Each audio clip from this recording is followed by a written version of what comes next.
Okay, everyone, welcome to the Commercial Real Estate Morning News Show. And I have my lovely guests today, and others will be popping in soon. But I will start with these two. So I will let you introduce yourselves. Mohammed, go first. Hi, good morning. My name is Mohammed Nimar. I've been in the wireless space for probably 20 years, and I've been in the commercial real estate for about 5, 6 years now, and I love it. Awesome. Thank you. And Chris, my buddy Chris. Hey.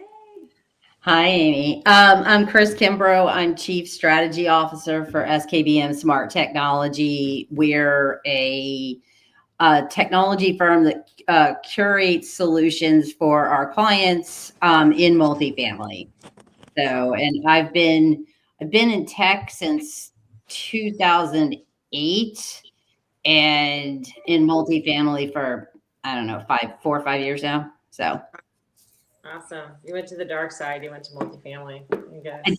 I did go to multifamily. I did commercial first, but yes, I'm now firmly in multifamily.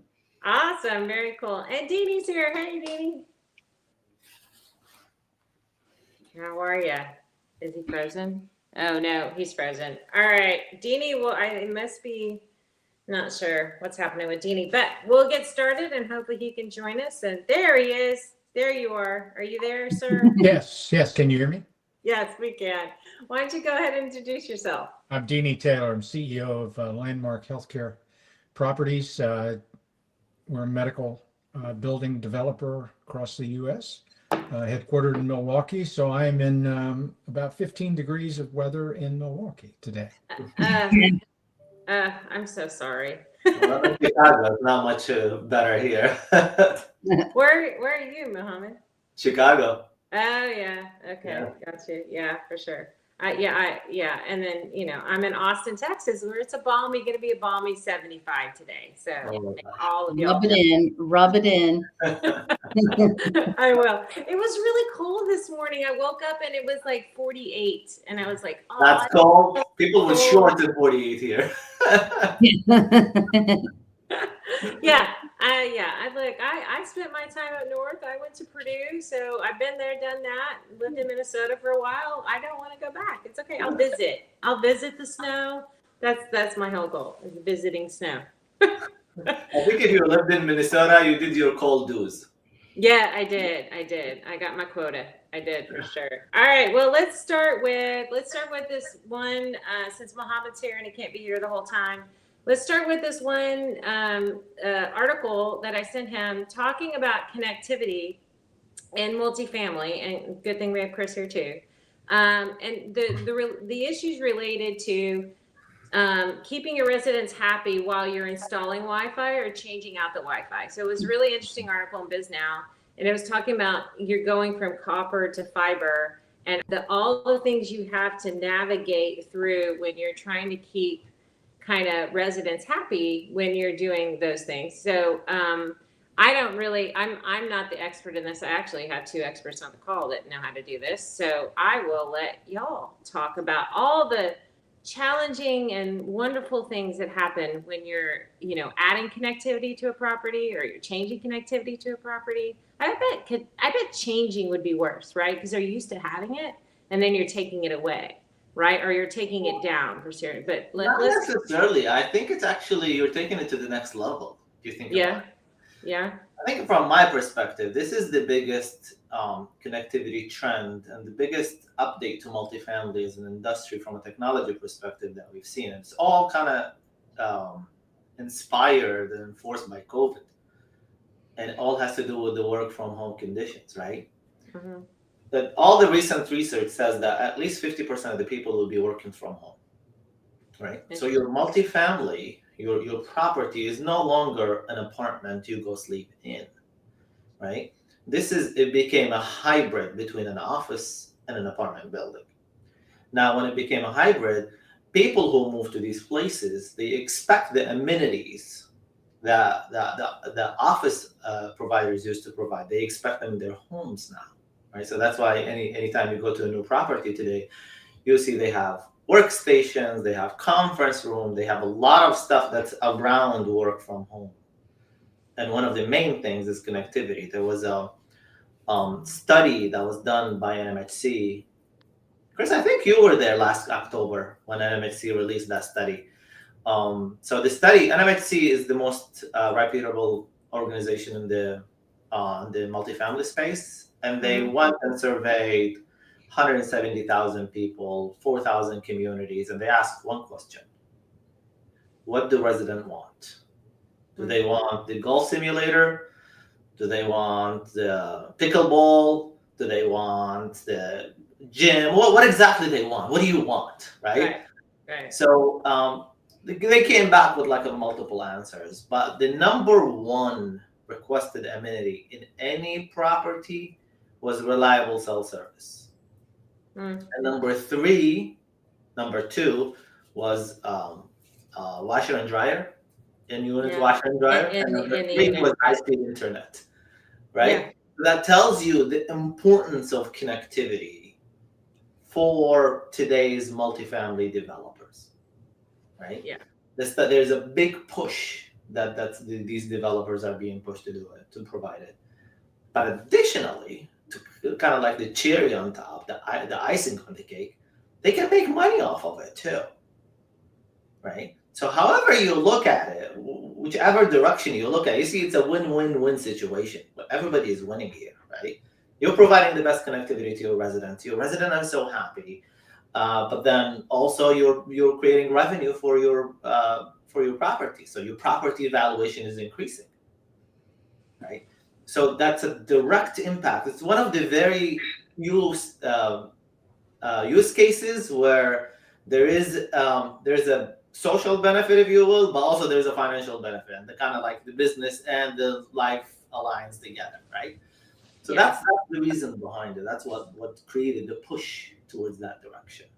There was a thing, and maybe y'all can answer this, but way back in the day, and even in metro areas, there were like internet deserts. Like people didn't have connectivity to anything. Is that still exist? That's still a thing. That is still a thing. The city of Chicago, that's where I live, they just received $1.2 billion funding from the federal government to close that internet desert you called it. They came up with a fancier term. They call it the digital divide. Oh, okay. Right? All right. I live I live in a part of town when there's fiber connectivity, so I have fiber to home, where my home internet speed is 1 gigabit per second. If I drive 20 minutes in the other direction of Chicago, and when we're still talking about Chicago, it's the third largest city in the country, right? Yeah. If I drive 30 minutes that way, we still city Chicago proper, I will not get more than 2 megabit per second. I will not, no matter how much I'm willing to pay. It's not a price. It becomes an infrastructure issue. Interesting. Right? Okay. So some of that is also coming to that. Like a lot of it, there's like the low-income housing, right? Because of that, that kind of alignment between the social aspect of it and then the financial aspect of it. Now owners are start taking it seriously. Now it's actually start pushing, closing the digital divide, even in housing where it traditionally have not been looked at from a high technologically advanced property such as low-income housing. Right? We see it's a big trend that's picking up very quickly, and then it's creating a lot of value in all of these properties. Interesting. Deanie, when you're going and developing a medical office building, do you do the same? Where like, hey, what's our cells? I mean, it has to be. You have critical. We have to have it. We have to. Yeah. I mean, it's just you can't have a medical building without it. Interesting. So do you have to have fiber, or you just have to have higher-ish? No, we have fiber into the buildings, and then it goes from there. Fiber is kind of like the backbone. That's where it starts. But the devices you add to the fiber, that's where the use cases are. That's what create the value. And the interesting part is that these use cases, although from a distance it looks the same, but when you dive deeper into them, each one of them is very different from the other, and they translate differently per vertical, per use case, per even property sometimes. So the digital divide could turn into a medical divide. Or are you bringing what fiber to you? If you were going to go into an area, say in Chicago, where he's talking about to put a medical office building because you think there needs to be that, you'll pay to bring the fiber there. Is that what Yeah, you you have to have fiber coming in. Oh, interesting. Interesting. Yeah, So- I don't know if you know this, Amy, but there's really nothing except for the last, not even last mile, the last foot devices are actually wireless. Like Right. all cell towers have fiber running between them back to a central location. Like interesting. they're not wireless. They've got fiber going to them. Like all yeah, so like the idea of wireless is actually kind of funny because there is actually a lot of quote unquote wire. That is very true. That is very true. However, we are peeling away from that fiber cable density, right? With the private network, especially with the private 5G provide us, it's really created for that purpose. It's created to be the wireless fiber, where you still bring in fiber. You're still feeding the node with fiber, right? Let me make sure I'm in the shot. You're still feeding the node with fiber, but from that node, you create a wireless kind of blanket coverage that will serve as your wireless fiber. So you don't necessarily tether to a location. Well, and with the improvements in point to point, you're seeing a lot more of that too. I mean, 10 years ago, I wouldn't recommend it, and I think it's a completely different situation today. Yeah, we're moving away, I think, from the fiber density that we have today. Like, to give you an example, I'm working on a resort in the Smoky Mountains. It's 380 acres. They don't have fiber connectivity to all of these cabins that scattered across. So what we did, we provided blanket 5G, private 5G. That's not the cellular, the carrier 5G blanket. And from there, we're converting that to whatever we need to, whether it's IoT device or Wi-Fi or fiber connectivity, whatever we need to. Right? Interesting. So we're kind of like peeling away from, at least taking a little step further away from the fiber density that we used to have before. Yeah. So is it becoming more complex or less complex? The whole digital infrastructure. Oh, definitely more complex. Okay. More complex, but more cost efficient too. Interesting. Right?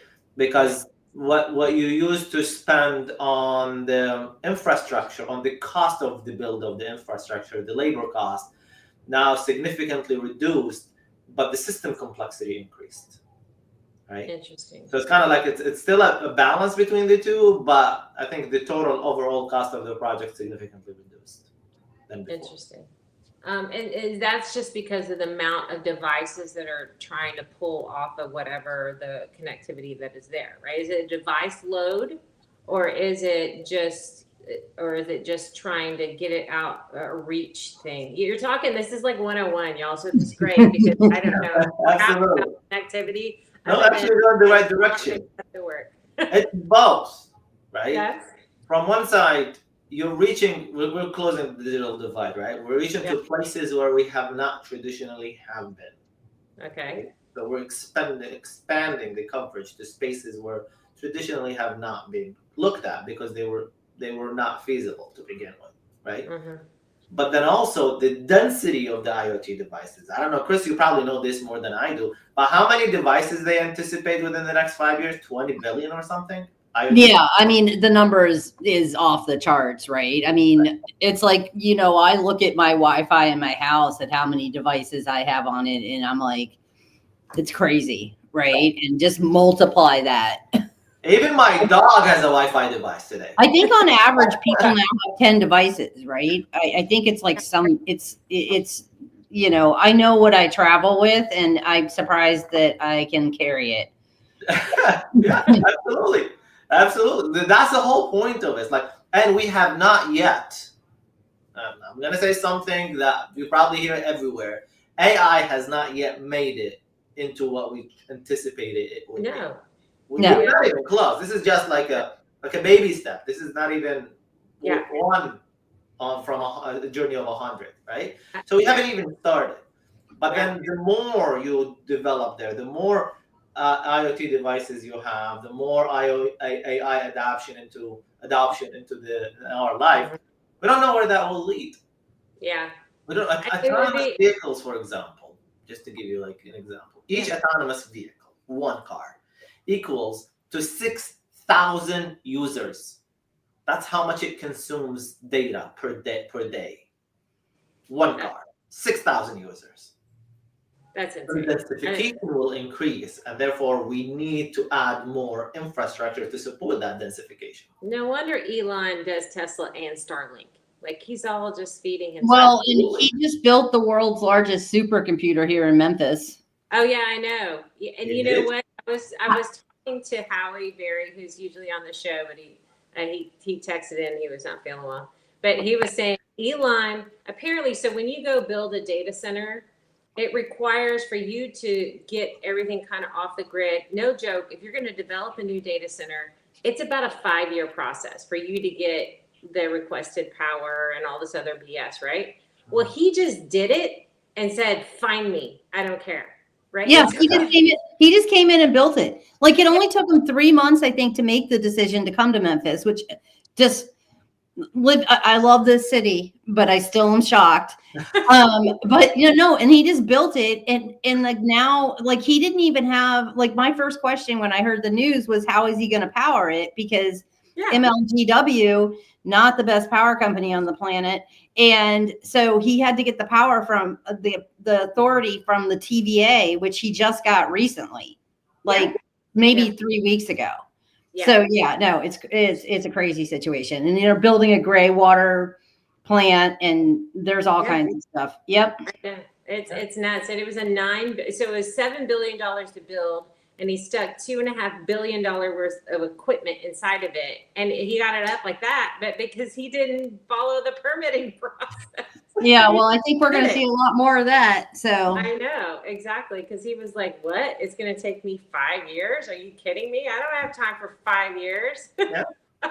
AI is data heavy, right? Yeah. Whatever we have today, it's not even sure. close to what we need. Not even close. Yeah, everybody put your money into data centers because that's where the money's going to be. Everybody's going to have their own data center for sure. So Deanie, we're back to the IoT thing. I mean, hospitals have a crap ton of IoT sensors like all over the place. And you're running so do medical office buildings have the same? Or is it coming from like a hospital environment to the medical, since you're going to be providing more and more services in an outpatient environment? Are you going to have more sensors and things like that? If you think about it, all this care is moving to the outpatient setting, along with all of the sophisticated equipment. And all of this equipment depends on wireless. I mean, it's all this equipment. And so, you've got to have, and that's really a challenge right now on new buildings, is making sure that they can handle the load of all that's going on, and that there's not interference between, because you have multi-tenant buildings. So you have different tenants using different systems. Interesting. Well, because it's not, and you get interference there, and you have to really watch for that. That's why when I was at CBRE, and we actually worked with, I can't remember the name of the company right now, out of Texas that built medical office buildings. We were trying to pitch them doing managed Wi-Fi for those buildings so that the network has one design, right? Right. And you're, minimizing that risk of interference. Yeah, but and then you have imaging is one for sure, where they try to do the satellite thing where they may be trying to transfer signals from the hospital, which may be however much distance that they can still get line of sight, into the medical building so that they can transfer even faster. That's why you've got to know what kind of service each tenant needs, and then provide for that. Otherwise, they won't lease the space. They can't come into it. Wow. Yep. Yeah. So, Deanie, we've seen a lot of the devices in the medical space. They have Wi-Fi capabilities, right? Mm-hmm. Right. Are you seeing any trend where that Wi-Fi capability, these devices will also have a private network capabilities, private 5G capabilities, or are you seeing them continuing on the Wi-Fi side? No, because of the security issues, Mhm. and we're seeing it go even more private. And here's the reason. Many of those tenants have systems that link back into hospitals and other things. And what the hospitals are worried about is somebody getting into their system and passing through. And Absolutely. that's what happened to Ascension. That really did not happen in the hospital. It was a vendor that had something get into their system that got into the hospital and shut them down. I mean, shut the whole system down. I was thinking So sorry, go ahead. yeah, and so that's why the other part of this is besides providing the service, everybody wants this private network where they put all this security on it. Mhm. And it's just it's really complicated, and we've had to go to really having an IT person that basically does due diligence before and after all of our buildings, Yeah. because everybody wants all this security on their Yeah, systems. I was thinking it's a cybersecurity nightmare, really. Oh, it is. It I really mean, is. I just can't even, the complexity of it. And I've been like thinking a lot about cyber lately, which we don't do in multifamily generally, right? Commercial, you do. We don't see. I don't field a lot of questions about cybersecurity in multifamily, but I've been looking. There are more and more AI enabled Yep. cybersecurity solutions available on the market. There's one I've been talking to quite a bit.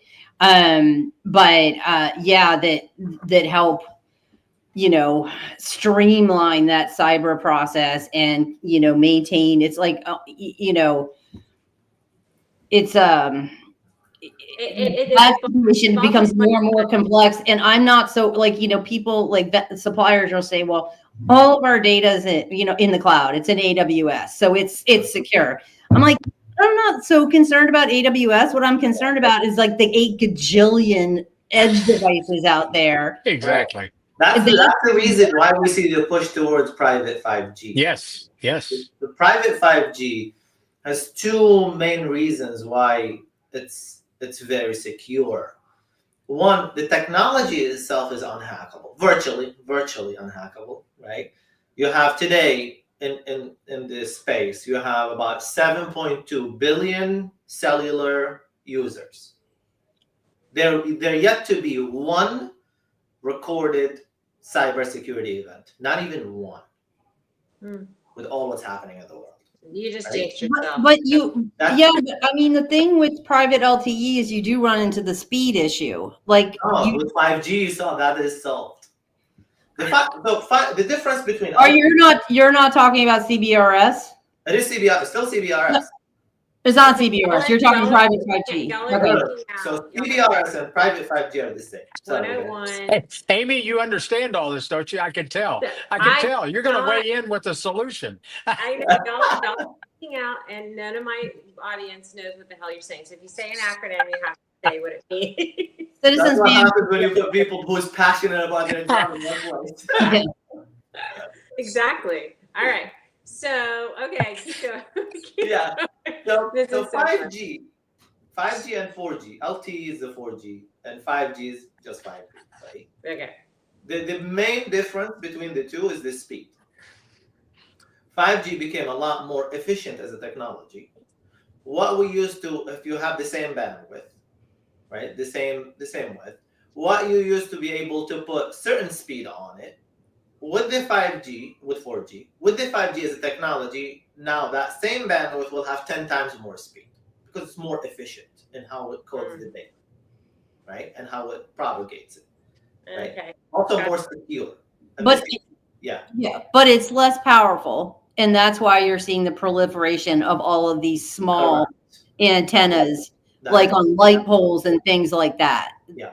And you're just going to see more and more of that. Correct.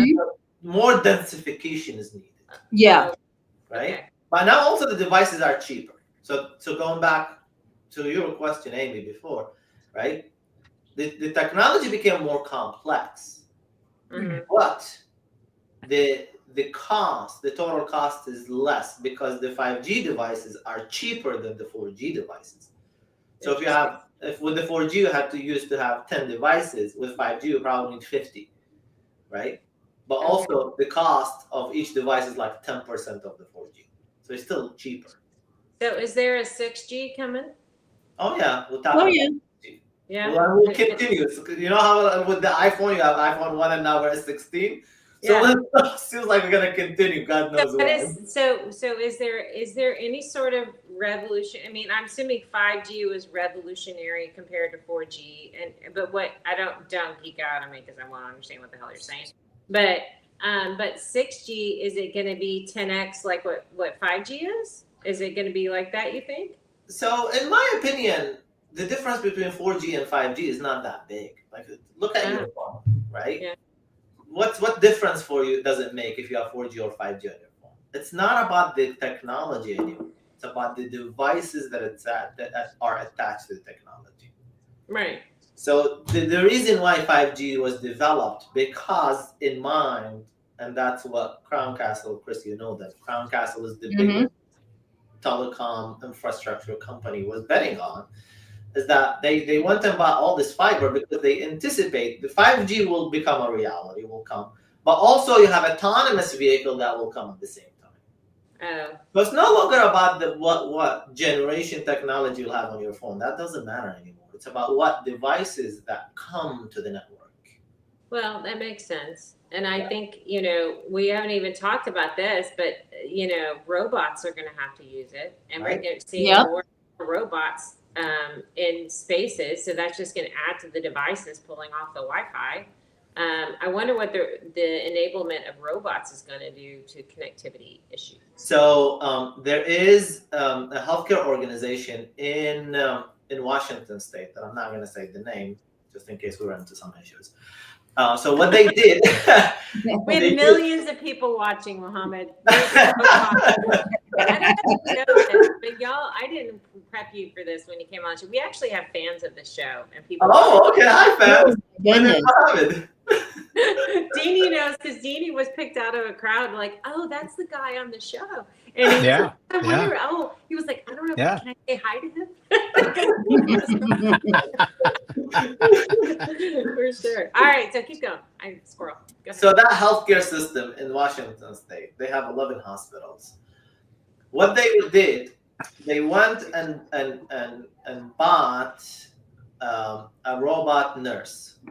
Now that robot nurse is still very cute and looks nice, and it has one job, just to administer the medication when the time is. So what they do, they load it with all the patient information, right, and the patient medications, and it has like a repository of medications, and it goes to every patient on time when their time to administer the medication, and just gives them their medication. That's his only job. Just by doing that, they reduced their nurse workload by 40%. Just by doing that.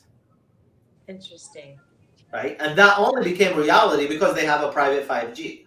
They couldn't do this on Wi-Fi. They couldn't do this on tethered fiber. Right? They deployed private 5G just for that. So if you look at it, yes, they spend money on private 5G and they brought a new complex system to there. But they also reduce 40% of their nursing workload. So, like to them, that is a big. And we still have a shortage of nurses, so it's probably. Exactly. I'm assuming. We still have a shortage of nurses, right? We have a shortage of everything. I think. Yeah. Yeah, we have a shortage of everything. Interesting. That is interesting. Yeah, we're gonna have. I mean, I'm starting to see when I go to hotels, there's robots doing food delivery. Yeah. I bet you there'll be robot cleaning. I mean, it's going to be interesting. Oh, I've seen the robot vacuums a lot.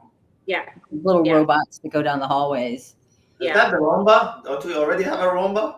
No, it's a big one. There's like it's a big tall one. And there's one that does food delivery. I was at a Marriott in San Antonio, and it's a big tall thing, and it no joke, it knocked on the door and went dun dun dun. It wasn't mine, it was my neighbor's, but I was like opening the door and going, oh, that is so cool. And I was like checking it out and stuff. It was really neat. And they just opened up the lid and all these great things. Yeah, no, it's pretty cool. But they've had, by the way, I tell everybody this story. I first saw that during COVID at Deanie's alma mater at Purdue Right. University. Yeah, they were doing food delivery entirely by robots during COVID.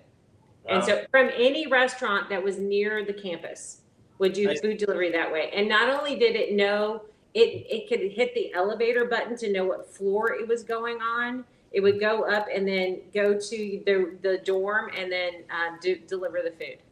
And then the students, if like one got knocked over, the students would kind of help the Starby up so it could keep going back to its base to get charged. But yes, they've been doing food delivery at Purdue since 2020 when my daughter went there.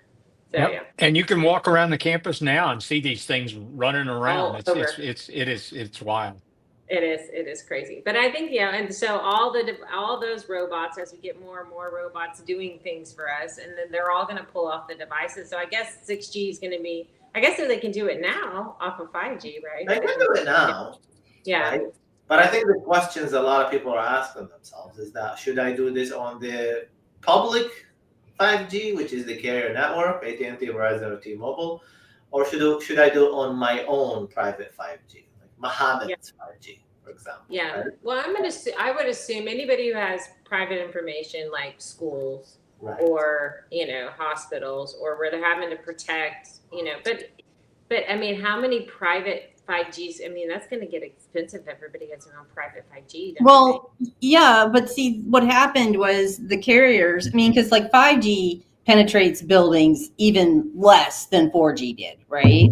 But the carriers washed their hands of in-building coverage years ago. They're like, it's not our responsibility, right? And so, I was at a small event in Washington D.C. several years ago, and this guy with T-Mobile was up on the stage, and he was talking about, I can't remember what the topic was, but I raised my hand, and I'm like, so what you're telling me, sir, is that T-Mobile is going to take responsibility for providing in-building coverage to all the buildings in the country. Oh, no, that's not what I'm saying. That's not what you're saying.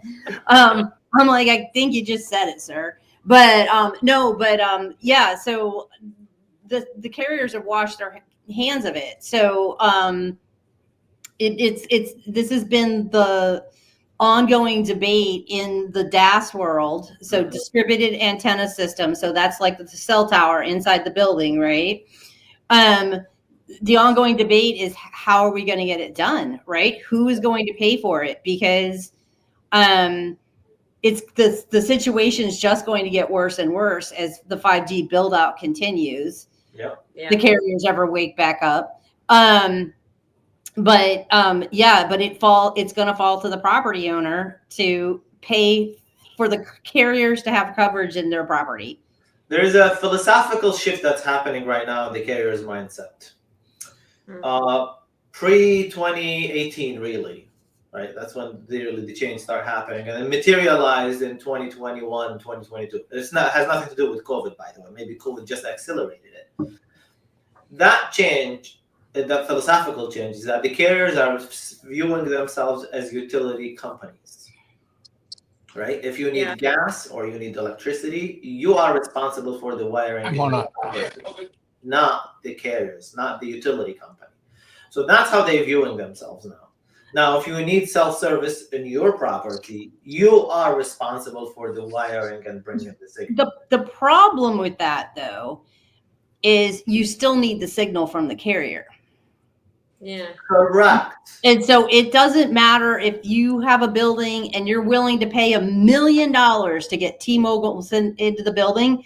If it doesn't serve their network needs, or if they've got other priorities for the year, you don't get your signal. There is a way around it, though. Yeah, but there are ways around it now, but still, It's not cheap. It's not. So you could get something they call a repeater, where you just take the I've got one company that I recommend that does those, but generally that's relying on the outside signal being. You always are tied to the. No, there are companies that sell the signal source now. It is not inexpensive, but this is another reason that the private 5G is appealing, especially if Verizon ever agrees to use it for voice. They But may have. huh? They may have already. Eh. I tried it last week. It worked. Oh, that's because they've got a workaround.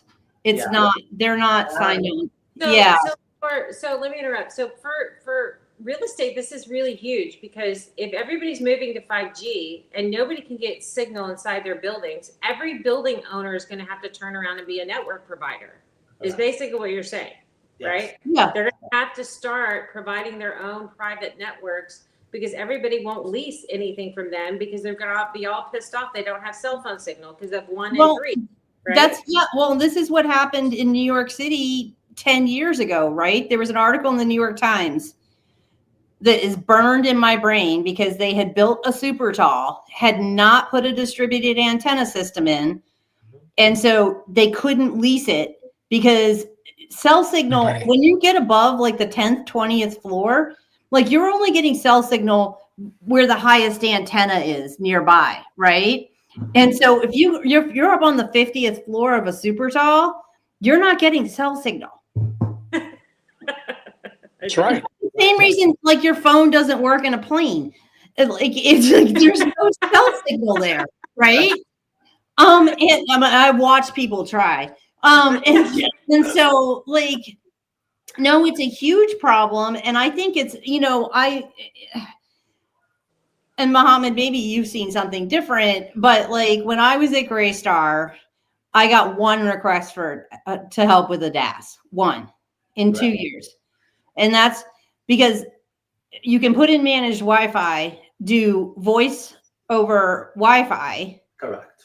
And you make money on the managed Wi-Fi. Right. You could. There is no ROI. Although I've got people out there that are going to argue. If anybody's watching, I'm going to get emails about that. Well, I argued with it for a long time, but yeah. But the thing is, there's no like straight line ROI. It's not. There isn't. It's only because you could do a Wi-Fi calling. The issue with Wi-Fi calling, it's reliable, still good, and you still can make a phone call. Yeah. The issue is that Wi-Fi is very sticky technology. When you're connected to an AP, it's a life or death before your device switches from AP1 to AP2. It will not do that. Right? Yeah. So if you're mobile, if you're stationary in your home, absolutely it works. But if you're mobile, if you just move out of your apartment, for example, if you're in a multi-dwelling situation, you're going up, then your connection keep dropping. So your call keep dropping every time you switch from one AP to another. Unless you talk to any managed Wi-Fi provider out there, which you used to be. But the technology is the technology, right? Wi-Fi 7 may help with that. Yeah. But the technology itself, as the core of the technology, that's how it is built. It's not built for mobility. So let's go back. Chris, finish your thought, and then no, just real quick. No, about 3 or 4 months ago, I got outreach from 4 VCs through like expert networks wanting to talk about DAS for multifamily because they were investing in it. And I told them all first thing on the call, I'm like, that's going to be a really hard sell, right? Because it's just the mentality is not there. And so, but there is this renewed interest in cell signal inside of buildings for multifamily. And like I said, as the 5G build up progresses, it's going to be interesting to see where it goes. Yeah. So my help the case are 2 things. Sorry, go ahead, Amy. Oh, I was just gonna say I'm gonna pivot a little bit, but when I go, so Deanie's developing medical office buildings. You're bringing fiber into your are you doing a private network in every building that you're building on? Not every building, but some providers require that. That's some providers, because again, you got to think it's a multi-tenant building and they all kind of run their own systems. It's half of our buildings are single tenant, but the other half are multi-tenant, and you could have 10 different tenants in that building and they're all running different systems. That, yeah, and so then as this phenomena happens, my question was going to be, what happens? Like, is it we have a bunch of private networks running around everywhere, and is there a problem with that, or is there not a problem with that, or is there something going to happen where, I mean, I can see every real estate owner is going to have to be a network provider at some point, right? We eventually guess that that's what's going to happen, but they don't have that skill today. Like, I'm just going to speak for the industry, but so you're going to have IT people, have these large IT departments. These real estate owners are going to have large IT departments, or they're all going to hire Chris, or we're going to figure something out to where we can do this. But what is there a problem where you have a bunch of private networks out there? Does that cause another problem? Yeah, no, because No? today we already have a mechanism to tackle that. There is something called SAS interface. SAS is an organization that controls who uses the spectrum and when. Because the private network spectrum, or the frequency, we share it with the Navy as well. It's not just for people to use. The Navy uses the same spectrum too, and they have higher priority, right? And The they also Navy? have areas that you cannot deploy private networks as. Yeah, so the government decided to repurpose Navy spectrum for consumer use. Right. Oh, So it's CBRS, it's Citizens Band Radio Service, right, Mohammed? Broadband service, yeah. Broadband service. So yeah, they've repurposed the spectrum, and there are different layers of licenses to use it. And there was, of course, a huge auction because everybody wanted to make money off of this. But the Navy has priority. Mm-hmm. The Navy, so like you can have what they call a PAL, which gives you priority over people that have general access, but the Navy trumps everything. Right. interesting. So basically, you're saying the government rules us, and all the government conspiracy theorists out there are now getting giddy. Okay, good to know. I did not. I mean, lucky for us is that the Navy only uses 1% of the spectrum for 1% of the time. All right. So they're not going to consume the whole thing, But right? but not no other branch. So not the Army, Air Force, just the Navy. Just the Okay. Right. Interesting. But today we have a mechanism to control the access, right? And that mechanism will continue in controlling the different little mini private networks on the same building and who manages what. Mm-hmm. But also at the end of the day, it's really about your SIM card. Each device will have a SIM card, and that SIM card is attached to a specific network. So it's like similar to today. If we're sitting at the same office, you have a Verizon phone and I have a T-Mobile phone. Mm-hmm. We don't interfere with each other. So it's a similar concept. Oh, okay. Yeah. I can get that. I got that one. I got that one on it. I understand that one. Too funny. You know, Muhammad and I can put together a 6-week course for you, Amy, and just bring Love to. Okay, I'm getting a master's class in cell connectivity, or I didn't say that right, but all right, I got it.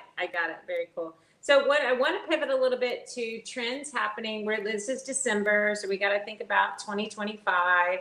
And apparently Deanie knew what he was doing when he got into the medical office space, because apparently that space is on fire. Deanie, you're so smart. Look at you.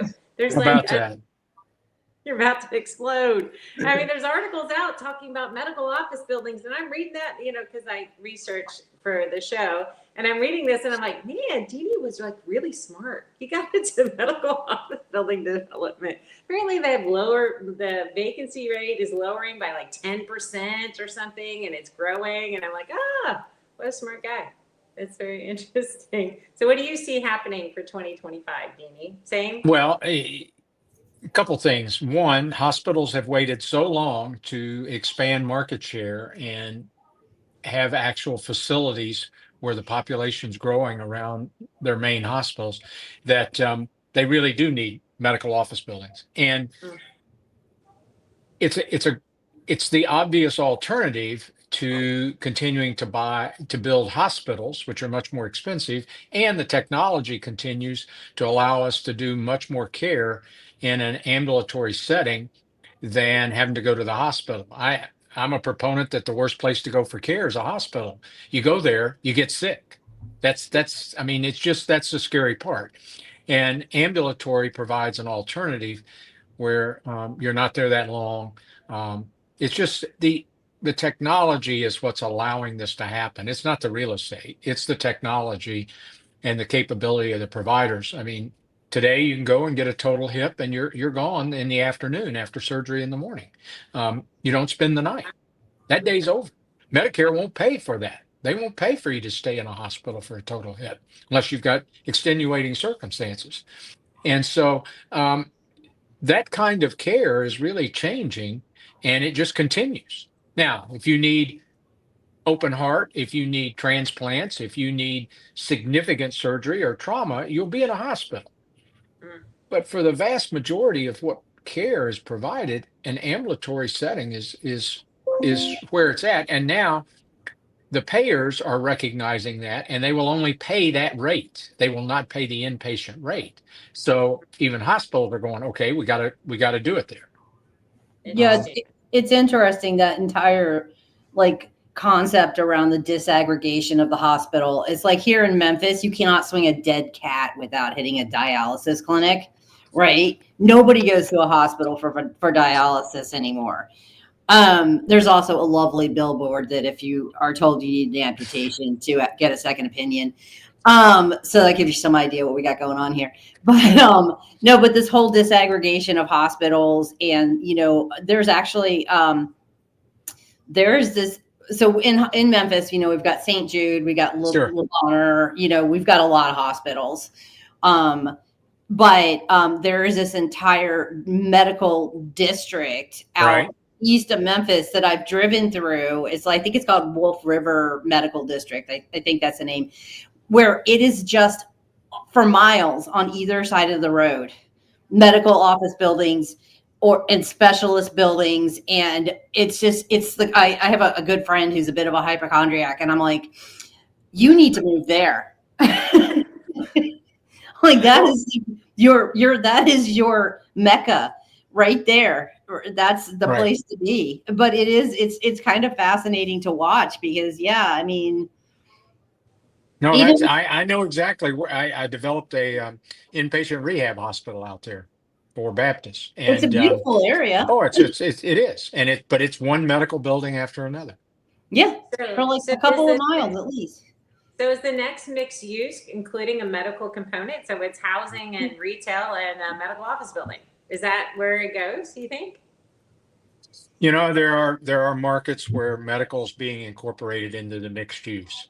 The challenge with that, and this is just a preference or a particular interest of mine, is you really have to watch what happens to parking when you do that, Yeah. because parking use by medical is different than parking for retail or if there is multifamily in any way.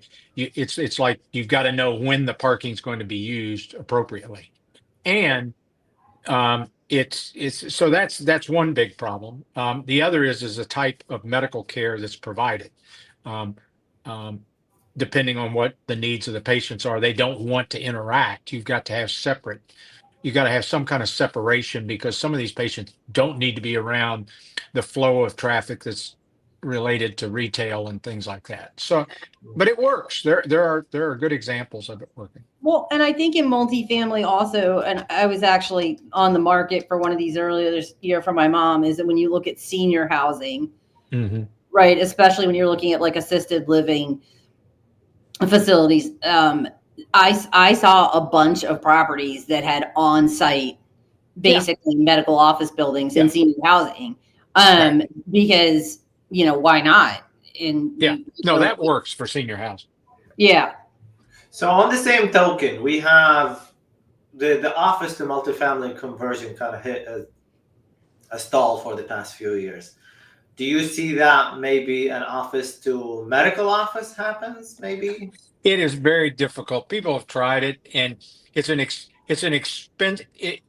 If you don't have land, it's an option because it's an expensive way because most commercial office buildings do not have the infrastructure for plumbing and all the other that you need for medical. So you got to go in and retro so much that at the end of the day, you go, if I had a parcel that I could build the new building on, it's less expensive.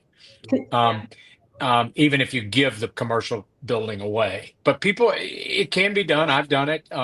And you've got a floor to ceiling height that is a real problem in those commercial buildings. Medical needs much higher ceilings. So once you get into that, you might as well either tear it down or go find a parcel. Yeah, I feel you. So, I mean, but there was a news story out talking about how finally the office to residential conversions finally make sense because the office is so cheap. Right. Yeah, WFJ posted that today or yesterday, I think. Yeah. Yeah. Exactly. They said that the issue was that the office owners, they did not sell them for cheap, and now they decided, okay, I'd rather recoup some of the money rather than have an empty building. Right. Yeah, but I mean, Well, it's the same problem though from a mechanical standpoint. I mean, the kitchens and bathrooms alone and the mechanical requirements of that, and then I would assume that even the parking requirements are different, and it's interesting to see that they're now finally penciling. Yeah, I was talking with a developer at Optech, a couple of developers, and they were just of the opinion that they wouldn't touch it. They're like, it's just too costly. Even again, you know, like you said about medical office, like even if they're giving the building away, I mean, you know, what is it like that building that was like $250 million office building, kind of iconic in New York City, sold for $10 million recently. Wow. Right. And I'm like, gee, I wish I had $10 million. And I'm like, no, because what the heck would I do with an empty office building? You know, yeah. Yeah, I mean, Yeah, I would tell you office buildings, commercial office might be better suited for storage facilities. And I've seen that conversion. It's you know, if you can get it cheap, you got to buy it cheap if you're going to do it. Yeah. I mean, it's anything where it's not requiring people to go to the bathroom or eat anything. I mean, it's going to be fine. Although you're seeing a lot of tech coming into self-storage though, because they want to make those properties unmanned. Right. No, Mhm. So they're putting in Wi-Fi and IoT and everything. Yeah. Yeah, you can manage them that way. Yeah. We'll turn into data centers at some point. Who knows? Yeah, well, I think depending on the hyperscalers, you don't need a whole lot of people there. But on the edge data centers, they're customer facing sometimes, since you have people to come in and out of those. Yeah. But on those big hyperscalers, they only need a couple of people. They can do everything remote now, pretty much. And they just need security to make sure nobody's breaking in. But some of them use robot dogs. No joke, that do security patrols around the data centers. They use robots to do it. How do I get one of those? Because I'm allergic to dogs, I'm allergic to dogs, but I kind of like a pet. No, I love a robot dog, so it didn't, one that doesn't have accidents in the house and all these other cool things. I mean, I like the cool things about dogs, but the bad things about dogs stink. When they throw up and other things. So. I digress. All right, y'all. This is the end of the hour. Look at how we did this. We made it through the whole thing. So awesome. All right. Parting thoughts on what you think is going to happen next year in whatever. Mohammed, go first. What do you think? I think the trend that we start seeing is that there will be more push towards more connected buildings. Yeah. I think in multifamily, you're going to see, and I'm stealing this from Parks Associates, but I think you're going to see some more keeping up with the Joneses in terms of smart devices, in terms of IoT and connectivity, because it's not table stakes now, but it's going to get to that point. So I think everybody was kind of spent 2024, part of 2023 on the sidelines. And I think this year, at least I hope so, for my own pocketbook. All right, for sure. And Deanie? I think 25 and 26 are definitely a growth time for new development in medical. And I think we'll see less regulation that has slowed down some of that with what's changing in Washington. So that will also speed up the development. Yeah, it'll be interesting times for sure. We all need to get our popcorn out and see what happens. It's gonna be fun. It's gonna be But I fun. do think we need a list of all the um, definitions of what all this discussion has been about this tech stuff and this wireless stuff and all this. We need to know what all these abbreviations stand for. So We somebody ought do. to put out a list. Yes, it sounds great. But I vote for Muhammad. Yeah, I vote for Mohammed too. yeah, since Mohammed has, and I'll plug him, he's decided to lead, and as part of the U.S. PropTech Council, the Digital Infrastructure Forum. So yes, he should put out the dictionary. 'Cause that's- Absolutely, I'll do that.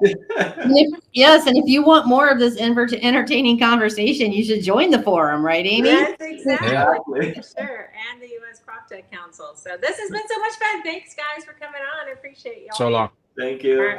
Bye. Bye. All right, bye. This has been way too much fun, y'all. It's been great. Thanks for coming, Mohammed. Thank you. I don't know how to exit this. I think it says it on the, I don't know, on the bottom maybe?